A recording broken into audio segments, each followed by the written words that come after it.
Now, as I said, it's been a rough day for the government, which seems to have lost all discipline and coherence.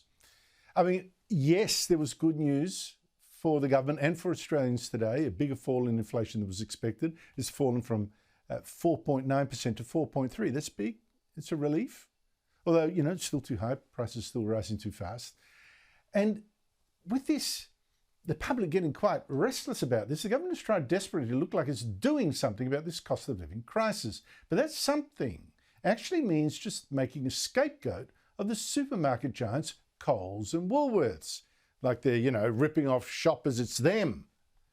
Now, the government has just announced a new inquiry by former Labor Minister Craig Emerson on whether we need new government rules to bring down supermarket prices, or at least to let shoppers know the difference between what those supermarkets are paying for the food they're selling and what shoppers actually must pay themselves.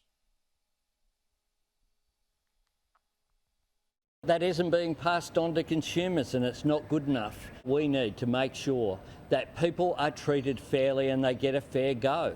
It's not acceptable to see record profits at a time when people are doing it so tough. Wicked supermarkets. The Greens are actually taking credit for this inquiry, with leader Adam Band accusing Coles and Woolies of price gouging and raking in obscene profits. $2 billion combined, he said. We're joining Mr. Panel, Michael Costa, former New South Wales Labor Treasurer, and Cameron Milner, former Chief of Staff to Labor leader Bill Shorten and now Director of GXO Strategies. Michael, is there a real issue here? Because we have, you know, I know we've got plenty of farmers saying they're getting paid peanuts and shoppers are getting ripped off. But Coles and Woolies are actually making a profit of 2.5 cents, around there, 2.5 cents on every dollar spent with them. Is that really price gouging? Well, it's certainly been the case for a number of years, decades in fact, that Australian supermarkets are probably twice as profitable as say UK supermarkets, but that doesn't really come to the heart of this question. As I said, that's been the case for decades. Why have they chosen at this particular point? Obviously for the political reason of trying to get the heat on cost of living. But I'll just make the point, if you take Brandt's figures there, $2 billion, there's sort of, you know, roughly 26 million people in the country. That sort of works out around, you know, $78, $79 per person per year profit.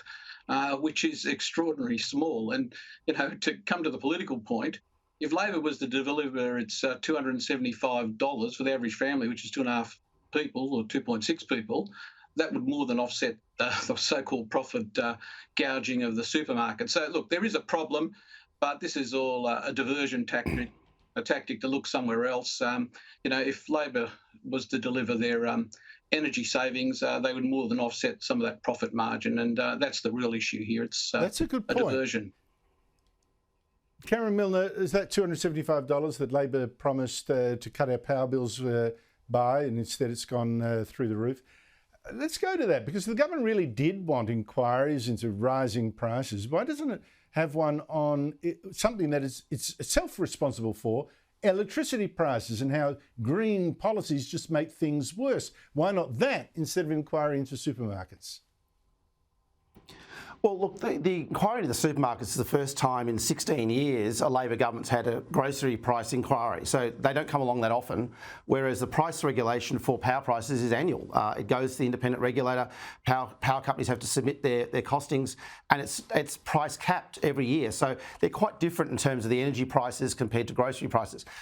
But coming back to your point before, this is a diversion tactic by Albanese. He's not really tackling the real cost of living. He's not pulling the levers of government. He's asked his close mate, Dr. Craig Emerson, who is as close to Albo as Gartrell and Jody is. Like, he's on inside of the Albo team. He wrote Albo's election strategy. He wrote the small target strategy, and Albo's asked him to help him with the cost of living issue with two supermarket chains. It's an inside job. It's an inside job, Andrew.